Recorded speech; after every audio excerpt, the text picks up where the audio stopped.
30% de la demande des touristes, c'est pour aller visiter des vignes. Donc, avoir une vigne en ville, ça peut être une introduction sur la viticulture qui existe dans une certaine région. Donc, alors, par contre, effectivement, en ville, les conditions de production sont vraiment tout autres. D'une part, les sols. Souvent, les sols, ce sont des remblais. Ce sont des sols qui ont été transformés et qui sont souvent pollués. À ce titre-là, une vigne, c'est assez commode parce qu'elle absorbe peu par les racines des métaux lourds. Par ailleurs, si en plus on transforme les raisins en vin, la vinification a ça de magique, c'est que tous les métaux lourds qui peuvent éventuellement avoir été absorbés par les vignes sont dégradés dans les lies. Donc on a, je ne dirais pas que si vous avez en ville des sols pollués, vous avez intérêt à planter des vignes, mais enfin ça ne va pas être loin, quoi, parce que c'est vraiment très intéressant à ce niveau-là. Le climat, les facteurs naturels sont bien sûr modifiés par la présence des bâtiments. On a des microclimats qui sont tamponnés par les bâtiments. La pollution, alors on parle beaucoup de la pollution en ville. Bon, moi je viens de vous parler de la pollution des sols, la pollution de l'air, il y a des microparticules. Effectivement, si la vigne elle n'absorbe pas des polluants par les racines ou très peu, elle peut par contre absorber par les feuilles. Donc, mais le transfert sur le raisin et après la transformation en vin, du raisin en vin, va faire que ces microparticules vont très peu se retrouver. Ensuite, et là c'est ce qui me paraît être le plus important, c'est les acteurs de l'entretien de ces vignobles urbains. Une vigne, c'est quand même une plante pérenne. Quand on plante une vigne, on s'engage en général pour 30, 40 ans. Alors, est-ce qu'il y a suffisamment de personnes dans les villes, soit dans les collectivités locales et dans les associations, ou éventuellement même les privés, qui vont pouvoir s'engager sur une durée aussi importante? Ça, c'est la question. Et l'apport technique est quand même assez fondamental. C'est pas parce que c'est une petite vigne en ville que c'est pour faire joli, que c'est pour amuser les touristes ou les citadins, qu'il faut qu'il y ait de l'à peu près technique. S'il faut qu'il y ait pour une reconnaissance vraiment du public de ces vignes urbaines, il faut qu'elles soient impeccables en matière de travail visuel sur le feuillage et les raisins, et qualitatif en matière de réalisation du vin. Donc, il faut que chaque entité, collectivité, association, privée, se dote d'outils, de stratégies techniques, d'itinéraires techniques particuliers, innovants, et d'outils particuliers et professionnels en cave, qui permet d'aboutir à un résultat qui va permettre une reconnaissance du public. Ensuite, il y a effectivement peut-être quelques bioagresseurs différents, quoique les maladies fongiques, elles ne sont pas franchement différentes. On va retrouver du mildiou, on va retrouver de l'oïdium, même quelquefois, parfois plus virulent en ce qui concerne l'oïdium que dans les vignobles de campagne. Mais on va surtout avoir une population de ravageurs qui va être un peu spécifique. On a beaucoup d'oiseaux dans les villes, beaucoup plus que dans les campagnes.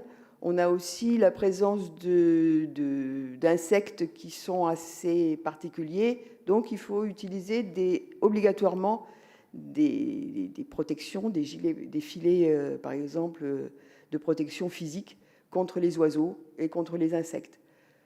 Je vais mentionner aussi les piétons, qui sont quand même un certain type de ravageurs importants, puisque là, souvent, on se rend compte qu'il y a des captures de raisins avant qu'ils puissent être convenablement utilisés et vendangés. Mais ça, c'est dans les campagnes, on a des sangliers, en ville, il y a des piétons. Enfin, les situations administratives, ça c'est assez important parce que en France, on a une réglementation, une législation sur la vigne, le vin, qui est très spécifique, qui est très dure, qui est très rigide. Donc, pour planter une vigne, il faut d'abord que le secteur, la parcelle existe en termes viticoles. Il faut ensuite avoir une reconnaissance en tant qu'exploitant. Ensuite, avoir un droit de plantation. Donc, tout ça, ça fait des contraintes. Ça a souvent été des freins pour les installations de certains vignobles dans des villes en France.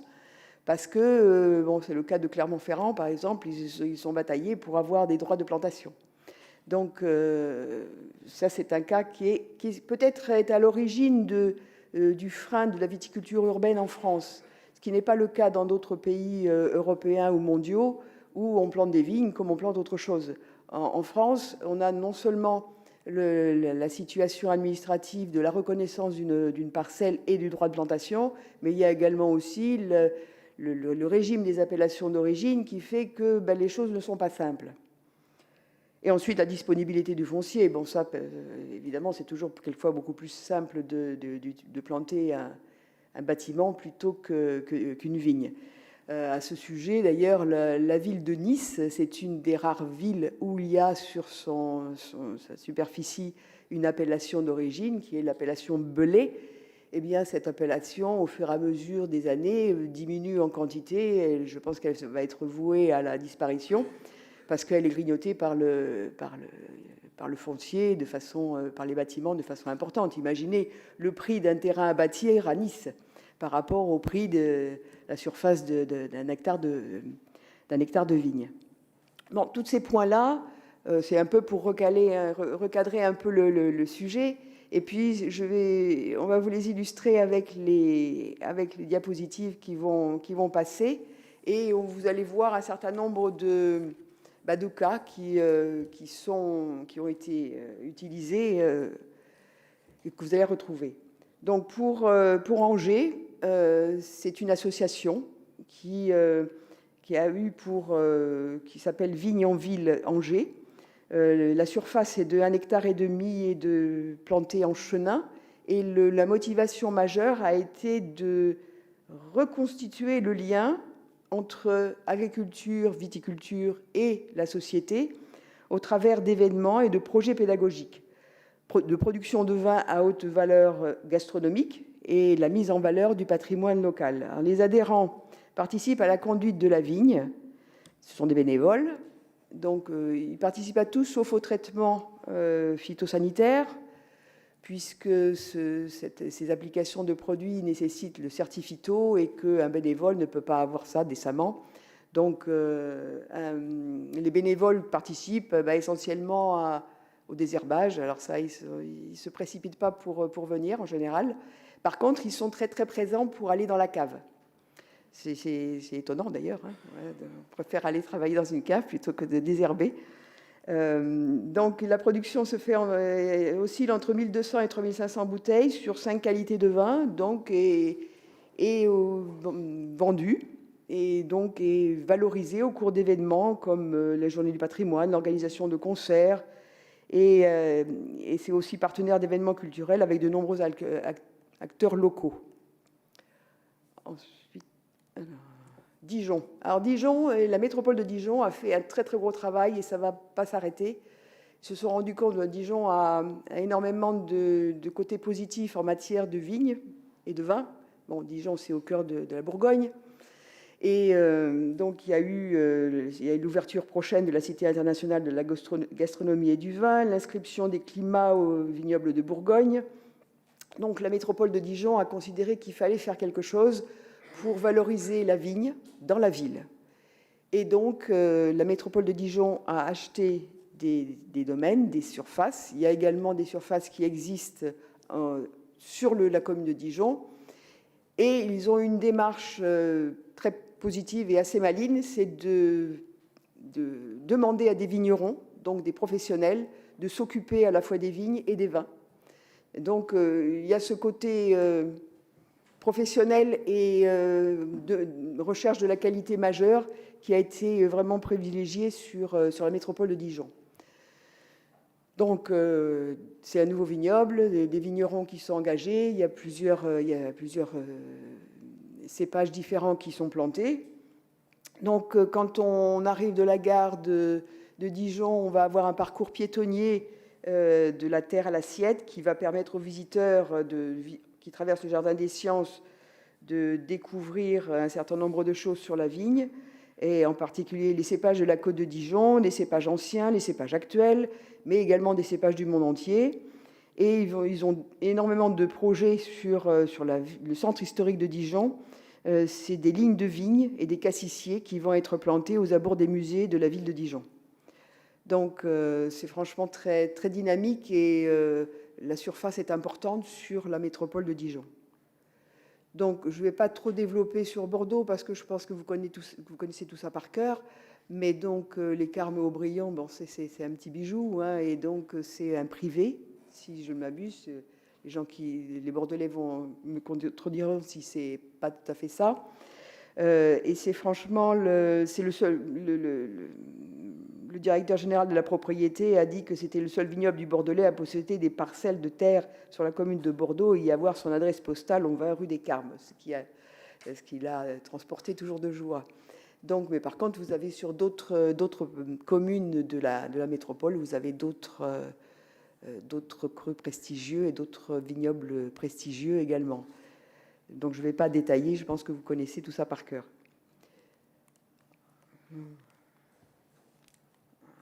Voilà, bon, Paris, on va parler de Paris parce que là, c'est vraiment très spécifique, puis c'est ce que je connais le mieux, puisque je suis énologue des vignes de Paris et je m'occupe également de vignobles extramuros. Donc, Paris, la ville de Paris possède 5 vignes. Montmartre, Belleville, Brassens, Butte-Bergère et Bercy. La plus ancienne et la plus grande aussi en surface, c'est Montmartre. Montmartre a été planté en 1933 sur une rébellion, donc sur une parcelle exposée au nord, c'est important de savoir ça. Un immeuble devait être construit et donc un certain nombre de personnes de la commune de Montmartre se sont rebellées contre cette idée-là. Et après avoir eu un échec d'un jardin pour des enfants, ont décidé d'installer une vigne en 1933. Donc, beaucoup de confréries ont apporté des cépages. Il y a eu une plantation assez importante d'hybrides anciens. À l'époque, on sortait de la crise phylloxérique, donc c'était les hybrides producteurs directs qui étaient dominants. Et donc, il y a eu à peu près 3000 plants à l'époque qui ont été plantés. Maintenant, il y en a un petit peu moins. La surface est de 17 arts. Non, 15 arts, et environ un petit peu plus de 1750 cépages y sont plantés, et il y a une trentaine de cépages différents.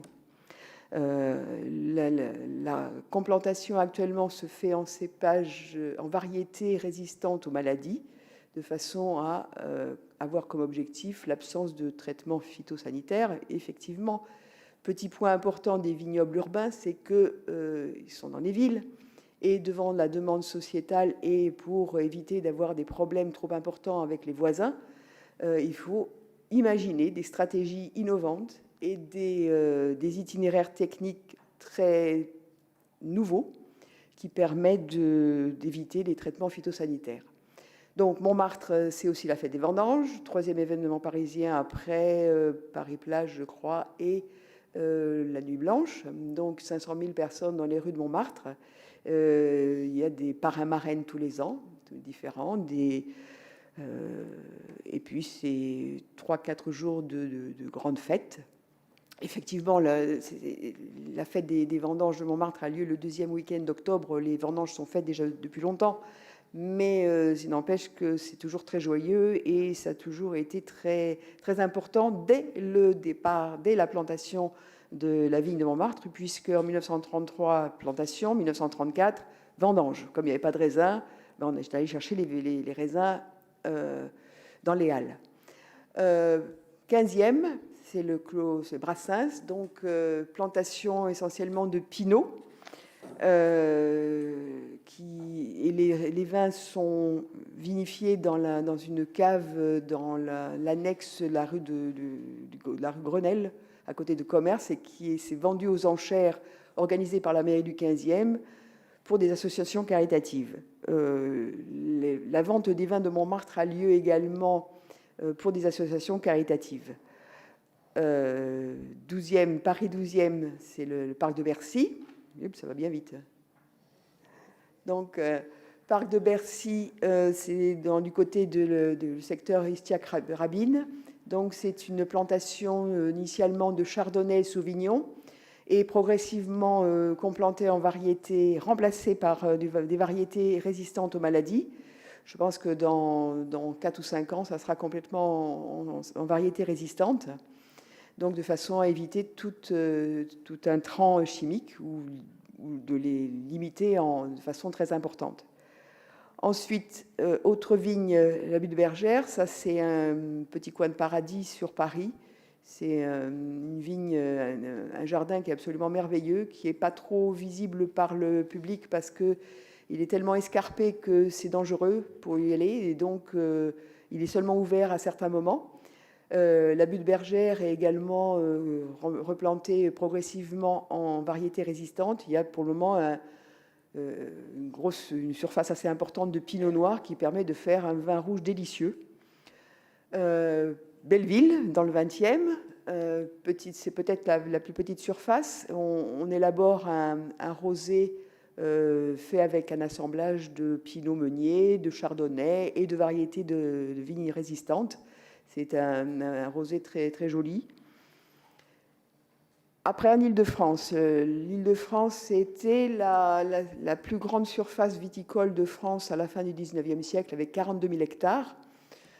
Donc après le phylloxéra, eh bien, ça s'est réduit à peau de chagrin. Et puis les voies de communication aisées de la voie ferrée a permis que, eh bien, on ne replante plus de vignes en Île-de-France, mais qu'on y plante à la place des bâtiments.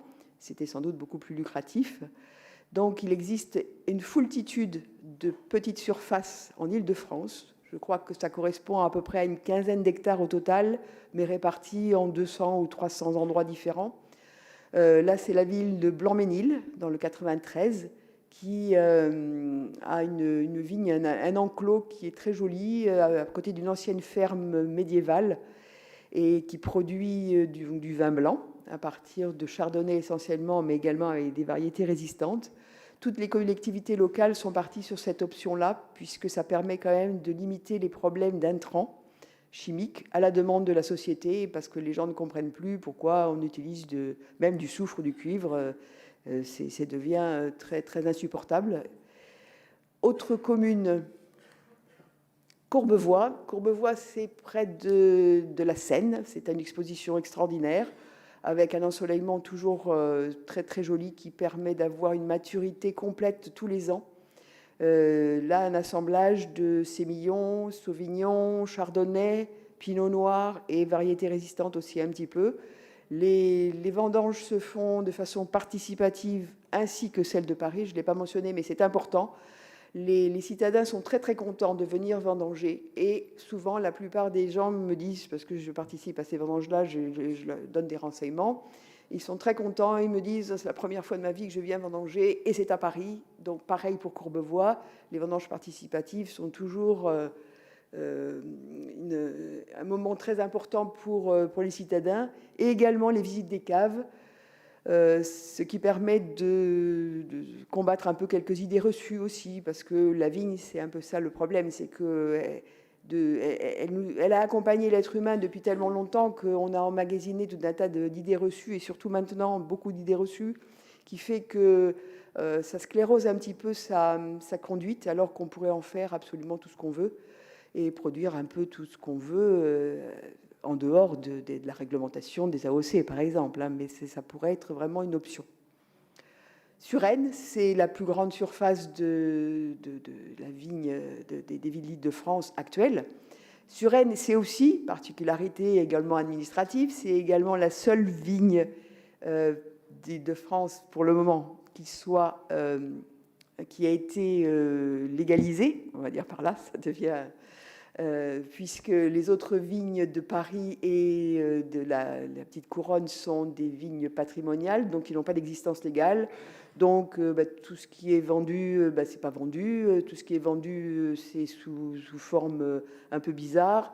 Donc par exemple, les vins de Montmartre sont vendus, puisque l'État récupère la TVA, mais par contre ne donne pas la réalité administrative. Donc c'est un peu curieux. Par contre, Suresnes a toutes les déclarations d'encépagement, déclaration de récolte, déclaration de stock, et la Marianne, le timbre fiscal sur la bouteille. Ce vin-là, on peut le trouver chez les cavistes. Donc en Île-de-France, autres exemples. Clamart, Triel, ça c'était également aussi, souvent ce sont des associations ou des privés qui ont des petites vignes comme ça et qui ou bien récupèrent différents raisins de différentes parcelles, de pergolas privés et rassemblent tous les raisins et donc font après un vin commun. Sur Triel, il y a beaucoup de cépages très anciens, des anciens hybrides producteurs directs, des Bacaux. Bon, ça a un intérêt certain. Hein. Les Bacaux, c'est qu'on n'a pas besoin les hybrides producteurs anciens, on n'a pas besoin de les traiter contre les maladies aussi. Le seul inconvénient, c'est que c'est pas très bon au niveau résultat gustatif, à la différence des variétés résistantes actuelles, issues de la sélection de différents sélectionneurs étrangers ou maintenant de l'INRA, qui a fait un très très gros travail là-dessus. Et ça s'est amené à se développer de façon très importante. On va passer maintenant en Europe, donc Vienne, le vignoble de Grinzing. Alors Vienne, c'est non seulement la capitale de l'Autriche, mais c'est aussi une des régions viticoles productrices d'Autriche, puisque Vienne, le vignoble de Grinzing représente à peu près 600 hectares sur la commune de Vienne et produit et entretenu et exploité par environ 250 familles viticoles, vignerons, qui vendent de leur vin dans ce qu'ils appellent les Heurigen. Ce sont comme des petites guinguettes, mais qui sont dans Vienne et qui sont très très demandés par les touristes et par les Autrichiens aussi, qui adorent venir pour passer un moment, passer le week-end, passer une soirée.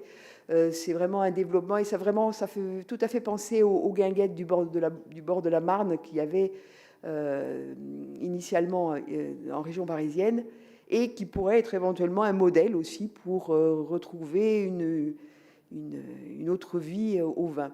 Martin Obermann, c'est le président des vignerons de Grinzing et qui organise bien, pour montrer que c'est des vrais gens, quoi. C'est pas des collectives locales virtuelles. C'est vraiment, et puis qui produisent pour pouvoir vendre et qui ont des modèles économiques qui sont tout à fait pareils. Donc voilà, Grinzing et c'est Heurigen. Ensuite, en Italie. L'Italie comprend énormément de vignes urbaines. Donc à Turin, la vigne de la Villa Regina.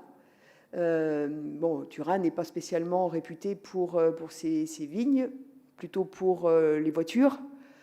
La vigne de la Villa Regina et le vigneron Luca Balbiano est le vigneron responsable de la vigne. Il l'entretient et il vinifie un vignoble qui est environ 70 arts, planté en Freisa, qui est un cépage rouge qui est très fruité, très framboise, vif, frais, très très agréable, délicieux. Bon, Turin, c'est assez haut quand même hein, en nord de l'Italie. Donc, c'est pas un vin comme la Toscane, hein, ça n'a rien à voir avec le Chianti, c'est beaucoup plus frais, beaucoup plus vif.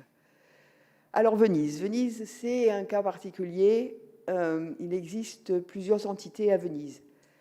L'association Laguna nel Bicchiere, ou les Vite Ritrovate, est une association composée de... Une minute, ça va être compliqué. Je vais aller vite donc avec les photos. Donc c'est une association d'enseignants qui a pour objectif de mettre en œuvre les anciens cépages d'Italie, comme le Dorona, comme la Glera, et donc fait participer des enfants, fait participer et les raisins sont vendangés sur différentes îles et transportés par Vaporetti et donc vinifiés dans cette cave qui est dans un couvent d'anciens franciscains de San Michele. Une autre entité, l'île de Malsorbo, et des bouteilles qui sont faites à Murano avec une étiquette recouverte d'or. Et ça, c'est un privé. Un autre privé, c'est Michel Toulouse, qui était l'ancien associé de Philippe Lescure, Canal+. Il a donc installé une vigne à l'île de la San Erasmo et il a, ce que vous voyez en bas à gauche, c'est des bouteilles qui ont été stockées et élevées dans la lagune. Donc là, vous pouvez les acheter. Je crois qu'elles sont vendues à Paris. Je pense que c'est à Plaza, il me semble. Berlin, Prenzlauer, c'est une vigne de Riesling. C'est une association aussi qui fait participer les bénévoles à tous les travaux. C'est une association un petit peu secrète. Pour avoir un vin, c'est un peu compliqué. J'ai essayé Bon, je suis allée faire ces photos à Berlin, mais pour avoir du vin, ça a été compliqué. Ils sont inabordables. C'est seulement à certains VIP qui ont droit à avoir une bouteille. Prague, c'est vraiment l'exemple même d'une vigne touristique pour donner envie aux touristes d'aller visiter les vignes de République tchèque. Lausanne, ça c'est une vigne issue d'un patrimoine privé et qui a été léguée à la ville de Lausanne. New York, enfin, les vignes sur le toit et les bouteilles. Donc, les vignes sont plantées dans des terreaux fabriqués avec du verre pilé, transformé en sable et mélangé à du terreau. Et donc, il y a quelques productions de blanc rosé. Et Montréal, donc peut-être Monsieur Duchemin pourra peut-être en dire plus. Moi, j'ai pas eu l'occasion de le voir. Je regrette bien. Je ne demande pas mieux d'y aller voir. Ça m'intéresserait bien. Donc, apparemment, c'est la propriétaire l'exploitante de ces vignes, donc a suivi l'exemple de New York, je crois. Et donc, c'est également un mélange de terreau et de sable issu de verre pilé. Et une nouvelle vigne à Hong Kong. Là, j'ai été sollicitée récemment pour expliquer à des gens à Hong Kong comment faire pour planter des vignes sur le port. Donc là, ils ont un peu des contraintes climatiques assez denses là. Mais je ne désespère pas que ça puisse se faire. Pour terminer, deux petites choses. D'abord, il y a une création d'une association internationale des vignes urbaines qui a vu le jour le 30 mai. Et donc, vous voyez un certain nombre de villes qui existent là. Et c'est une association qui a pour objectif la promotion des vignes urbaines. Et ensuite, au cours de dégustation de vins internationaux, j'ai rencontré un vin autrichien, Urban Days. C'est parce que le propriétaire s'appelle Urban. Et donc un autre, c'est un vin argentin. Mais vous voyez que le marketing des vignes urbaines, c'est déjà une réalité au moins au niveau commercial.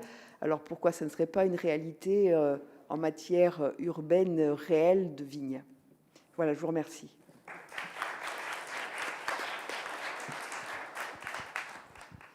Merci Sylvia. Oui, est-ce que vous avez quelques questions ou vous préférez sortir et aller papoter devant la porte? C'est à votre choix.